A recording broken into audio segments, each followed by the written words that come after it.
Hello students, मैं Pawan Kumar Chandrawal, lecturer electrical engineering, government polytechnic college Jhalawar से आज आपको जो अपना ई 204 सब्जेक्ट है इलेक्ट्रिक मेजरमेंट एंड इंस्ट्रूमेंटेशन, उसका जो 9th चैप्टर है, उस 9th चैप्टर में एक टॉपिक है अपना measurement of linear displacement using transducer. कि ट्रांसड्यूसर का उपयोग करके अपन किस प्रकार जो अपना लीनियर डिस्प्लेसमेंट है उसको अपन मेजर कर सकते हैं। ठीक है, तो इस टॉपिक के अंदर सबसे पहले अपन क्या करेंगे कि अपन एक एक करके जितने भी ट्रांसड्यूसर्स हैं, जिन ट्रांसड्यूसर्स का उपयोग लीनियर डिस्प्लेसमेंट मेजरमेंट के लिए यूज़ किया जाता है, उनके बारे में अपन यहाँ पर पढ़ेंगे। ठीक है, तो सबसे पहले बात करें अपन LVDT की, जिसको अपन बोलते हैं लीनियरली वेरिएबल डिफरेंशियल ट्रांसफार्मर। ठीक है, तो the LVDT converts the linear displacement into an electrical signal. तो यहाँ पर क्या होता है कि जो भी आपका डिस्प्लेसमेंट है, उस डिस्प्लेसमेंट को ये ट्रांसड्यूसर क्या करता है कि इलेक्ट्रिक सिग्नल में उसको कन्वर्ट कर देता है। It works on the principle of mutual induction. तो यहाँ पर जो म्यूचुअल इंडक्शन का जो प्रिंसिपल है, सिद्धांत है, उसका उपयोग यहाँ पर लिया जाता है। The flux of the secondary winding is induced to the the flux of primary winding is induced to the secondary winding. The output of the transformer is obtained because of the difference of secondary voltage, hence it is called a differential transformer. तो यहाँ पर क्या करते हैं कि अपन एक primary winding होती है और जो सेकेंडरी वाइंडिंग होती है उसको अपन दो पार्ट्स में यहाँ पर डिवाइड कर लेते हैं। दो अलग अलग पार्ट्स में अपन उसको डिवाइड कर लेते हैं। तो अगर आप यहाँ पर डायग्राम में देखें तो डायग्राम में आपको यहाँ पर ये आपकी प्राइमरी वाइंडिंग है और ये आपकी सेकेंडरी वाइंडिंग है, जिसको अपन ने दो पार्ट्स में बांट लिया, S1 और S2। ठीक है, तो इन दोनों वाइंडिंग के बीच आपका एक क्या होता है, एक सॉफ्ट आयरन कोर होता है। तो ये जैसे जैसे इस कोर की पोजीशन चेंज होगी, इसमें डिस्प्लेसमेंट होगा, उसी के अकॉर्डिंग जो आपका म्यूचुअल फ्लक्स है, जो प्राइमरी और जो सेकेंडरी वाइंडिंग का जो फ्लक्स लिंकेज है, वो फ्लक्स लिंकेज यहाँ पर चेंज होगा। ठीक है, जैसे कि आपका ये आयरन सॉफ्ट कोर क्या है, बिल्कुल मिडिल पोजीशन में रहेगा, तब तो आपका जो पोटेंशियल डिफरेंस है दोनों सेकेंडरी वाइंडिंग्स का, वो क्या होगा, इक्वल होगा और आपको टोटल आउटपुट जो वोल्टेज मिलेगा यहाँ पर वो 0 मिलेगा।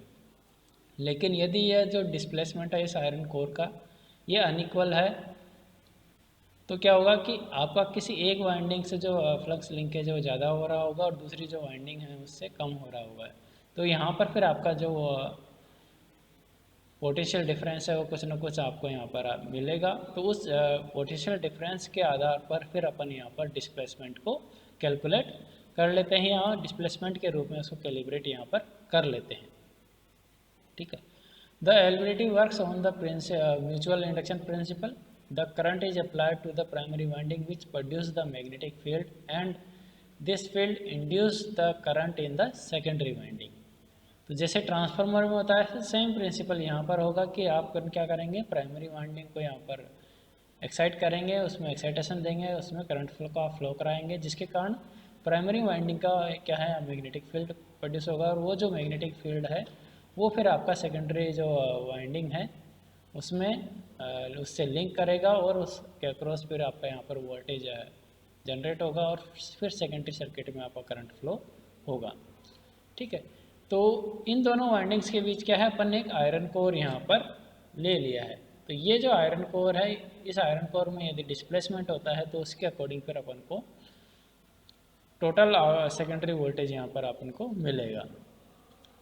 ठीक है, The output voltage of secondary winding S1 is ES1 and that of S2 is ES2। तो जो फर्स्ट जो अपने पार्ट है सेकेंडरी वाइंडिंग, उसका अपन ने आउटपुट वोल्टेज मान लिया ES1 और जो सेकेंडरी आपकी जो पार्ट है, जो सेकंड पार्ट है सेकेंडरी वाइंडिंग का, उसका अपन ने आउटपुट वोल्टेज मान लिया V2। तो यहाँ पर जो कनेक्शंस होते हैं वो डिफरेंशियल वे में कनेक्शन होते हैं, इसलिए आपका जो टोटल आउटपुट वोल्टेज आता है सेकेंडरी वाइंडिंग का E0 वो होता है ES1 माइनस ES2।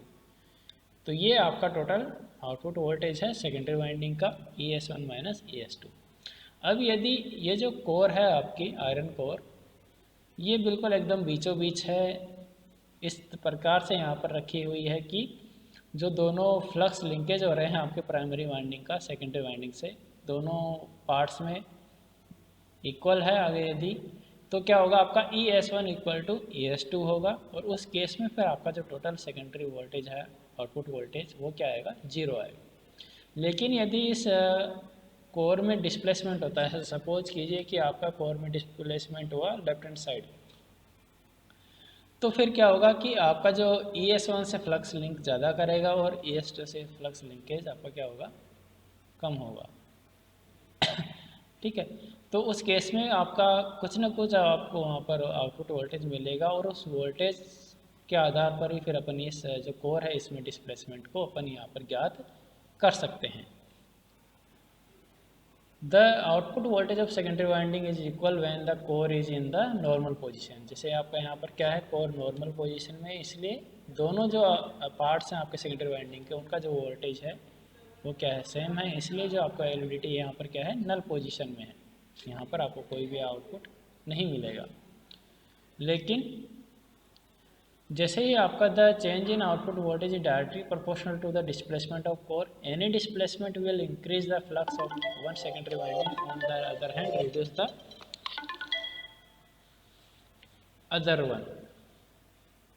ठीक है, तो यहाँ पर जो आपका पोटेंशियल में डिफरेंस होगा वो किस कारण होगा कि आपकी जो आयरन कोर है उसमें अगर आप डिस्प्लेसमेंट होता है, अब वो किसी भी साइड हो सकता है, लेफ्ट हैंड साइड या राइट हैंड साइड, तो उस केसेज में फिर आपका क्या होगा, यहाँ पर जो पोटेंशियल डिफरेंस है वो आपका सेकेंडरी वाइंडिंग के अक्रॉस आपको मिलेगा, और वो जो आउटपुट वोल्टेज है या चेंज इन आउटपुट वोल्टेज है वो डायरेक्टली प्रोपोर्शनल आपका किसका होगा, जो भी आपका डिस्प्लेसमेंट है कोर के। तो इस प्रकार अपन LVDT के द्वारा यहाँ पर जो अपना लीनियर डिस्प्लेसमेंट है उसको अपन यहाँ पर ज्ञात कर सकते हैं। तो ये था आपका LVDT। इसके बाद अगर अपन देखें तो measurement of linear displacement using potentiometer, कि पोटेंशियोमीटर का उपयोग करके अपन किस प्रकार लीनियर डिस्प्लेसमेंट को यहाँ पर मेजर कर सकते हैं। ठीक है, तो a linear potentiometer transducer consists of a potentiometer which is short circuited by a slider. The other end of the slider is connected to a slider R.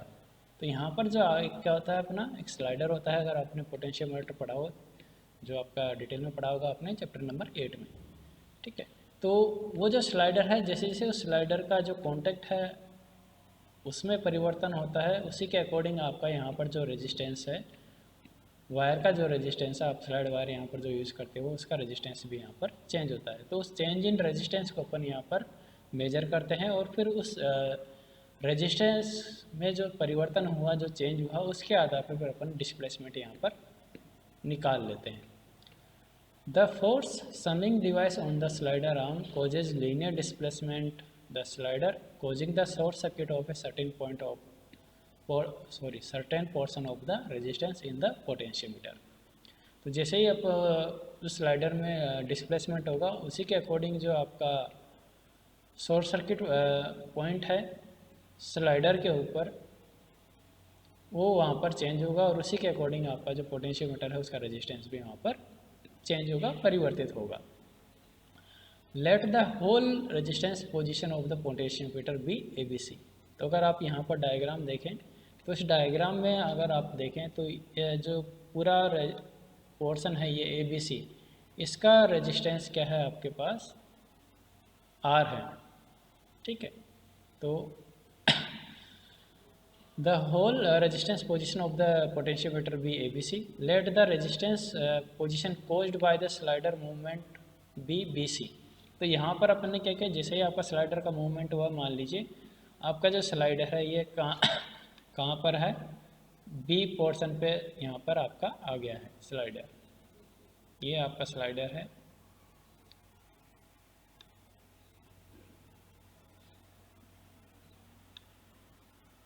और ये B पोजीशन पे आपको यहाँ पर स्लाइडर का पॉइंट आपको यहाँ पर दिख रहा है।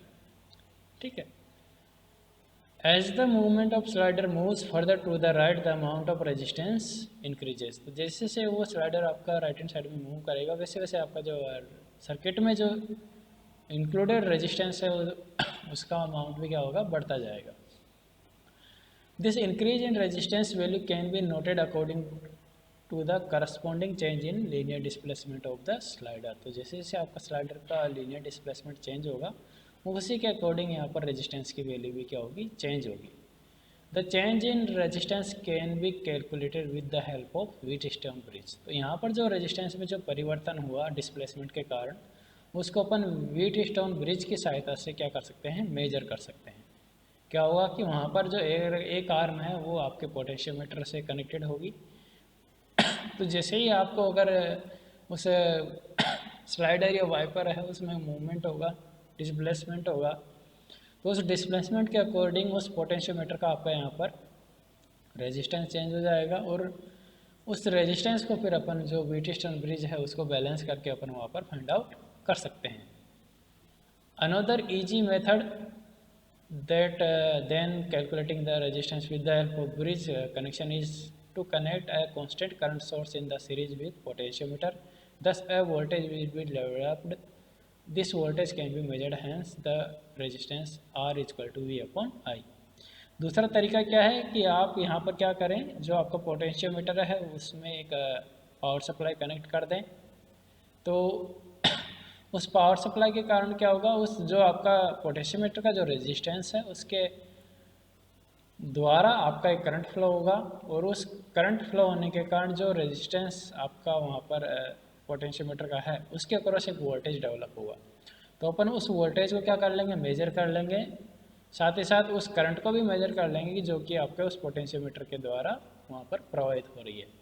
तो वहाँ पर फिर अपन V अपॉन I करके वहाँ पर उस पोटेंशियोमीटर का रेजिस्टेंस निकाल लेंगे और वो जो पोटेंशियोमीटर का जो रेजिस्टेंस होगा वो डायरेक्टली आपका डिस्प्लेसमेंट के प्रोपोर्शनल होगा, उसके कैलिब्रेटेड वे में अपन को डिस्प्लेसमेंट के रूप में वो आपको वहाँ पर मिल जाएगा।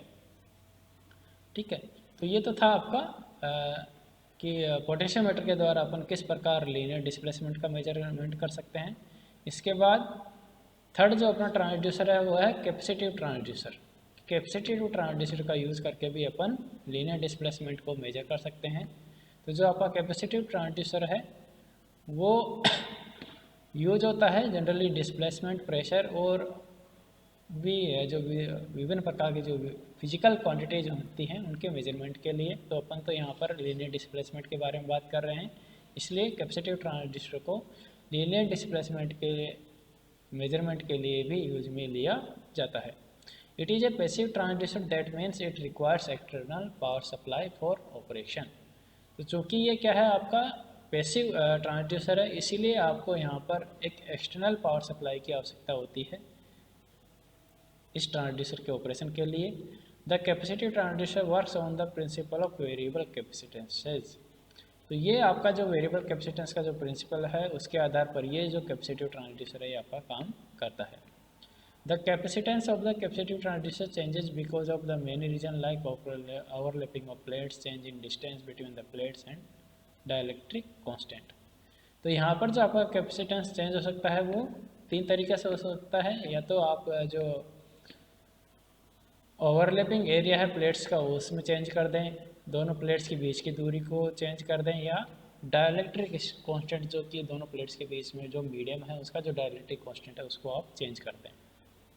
ठीक है, तो चूँकि अपन यहाँ पर लीनियर डिस्प्लेसमेंट के लिए कैपेसिटिव ट्रांसड्यूसर का यूज़ कर रहे हैं तो अपन यहाँ पर कौन सा चेंज वाला अपन कंसिडर करेंगे, change in distance between the plates.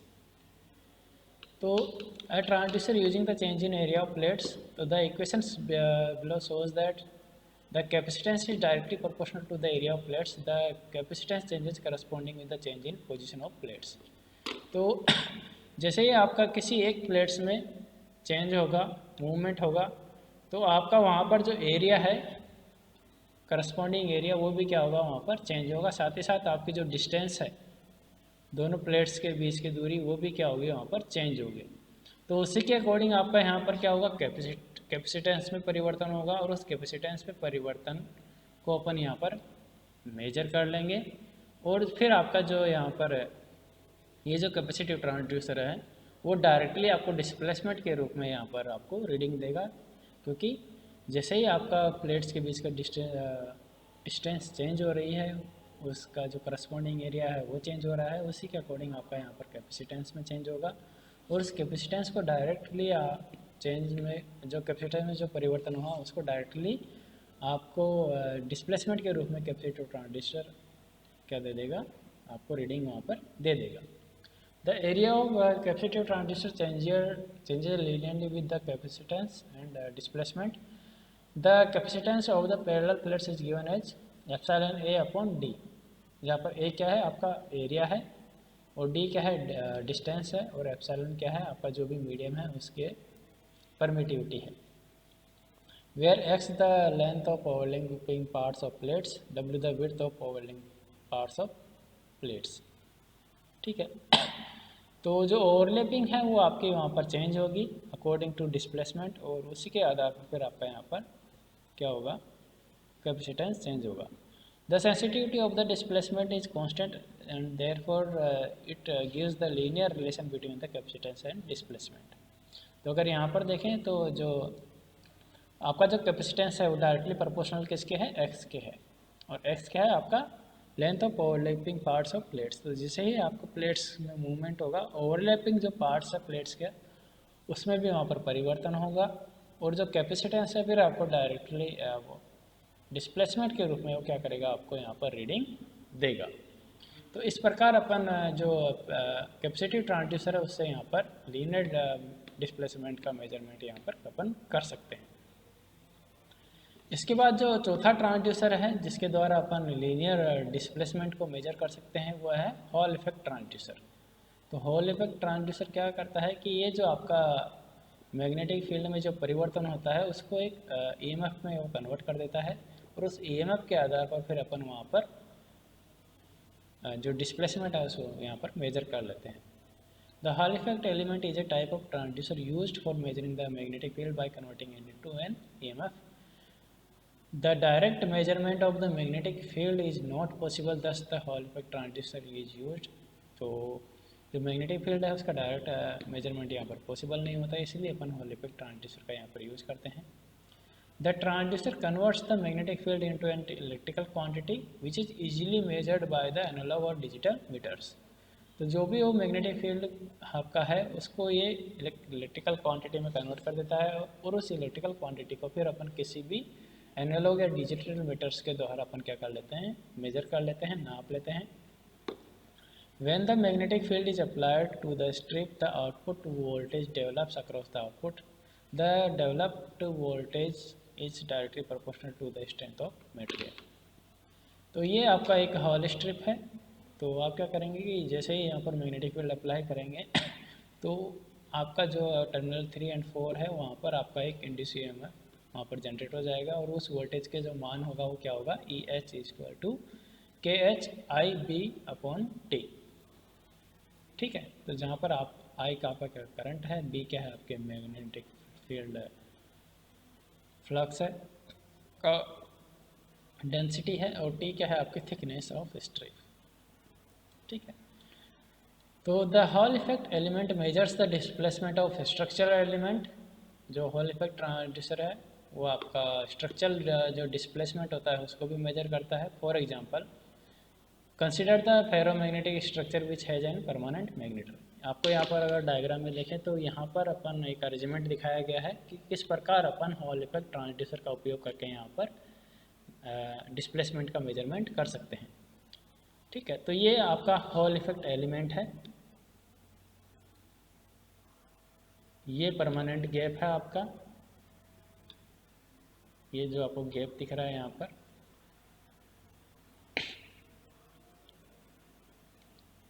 ये जो गैप दिख रहा है परमानेंट गैप है, और ये स्ट्रक्चरल मेंबर है, और ये आपका फेरोमैग्नेट प्लेट है।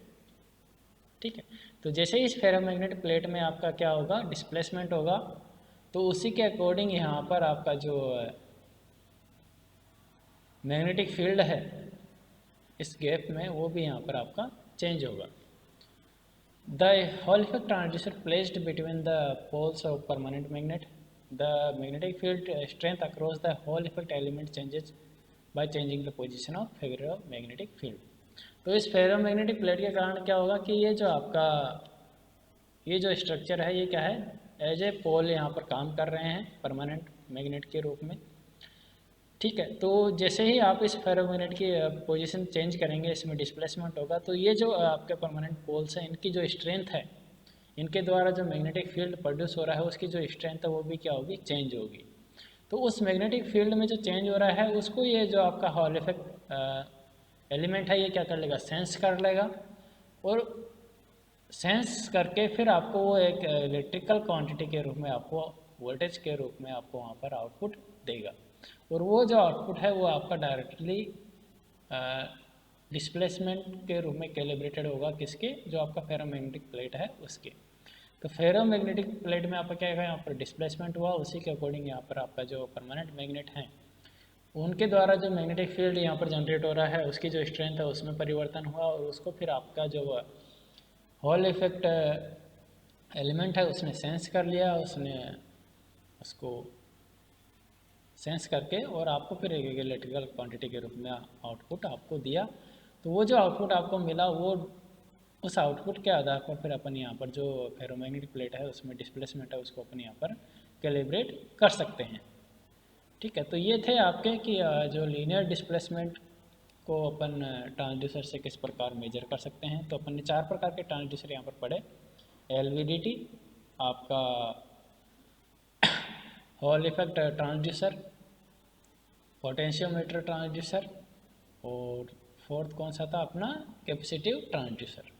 तो ये 4 प्रकार के ट्रांसड्यूसर क्या है आपके जो लीनियर डिस्प्लेसमेंट है उसको मेजर करने के यहाँ पर आपके काम आते हैं। तो मैं उम्मीद करता हूँ कि जो भी अपन ने आज टॉपिक पढ़ा linear displacement measurement using transducer वो आपको अच्छी तरह समझ में आया होगा। Thank you.